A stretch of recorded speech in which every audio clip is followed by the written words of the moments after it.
The iPhone 6s is around the corner, but once again, clones have beaten Apple to the punch, and this time they are better than ever.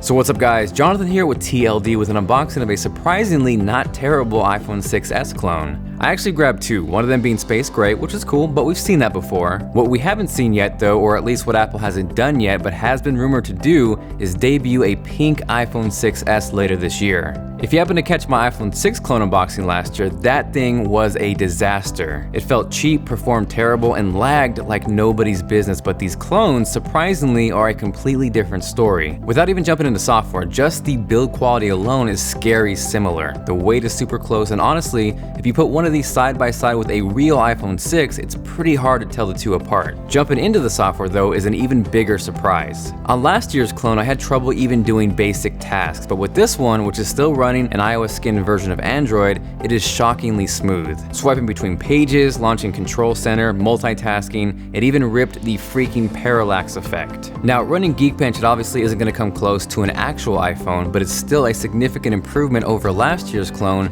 more than doubling the multi-core score. As far as the rest of the accessories go, you get a SIM card tool, some clone papers, a knockoff lightning cable, the wall charger, and then some cheap knockoff earpods, which you can grab for less than $5 on Amazon. The camera isn't great, but again, it's better than last year's clone, so if that was a potato, this is a sweet potato. Aside from that though, especially for under $200, I might even say that this thing is usable, at the very least, if not a phone, a really awesome media player. The App Store actually takes you to the Play Store, but scroll through, install a game, and as you can see, it'll actually run it no problem. What you're seeing here is Leo's Fortune, and I'm using this because visually it's one of my favorite apps to demo, but also because it could barely run on last year's clone, and you can see the drastic improvement on this year versus last. Now obviously it's not going to replace an actual iPhone, but again, for $200 it's not bad. So I hadn't initially thought of doing this, but because these things are actually kind of cool, I'm thinking about giving a couple away. If that's something you might be interested in, let me know by going Chuck Norris on that like button and I will make it happen. Aside from that, if you have any questions, definitely feel free to drop me a line down below, but also make sure to subscribe if you haven't already, not only for the clone giveaway,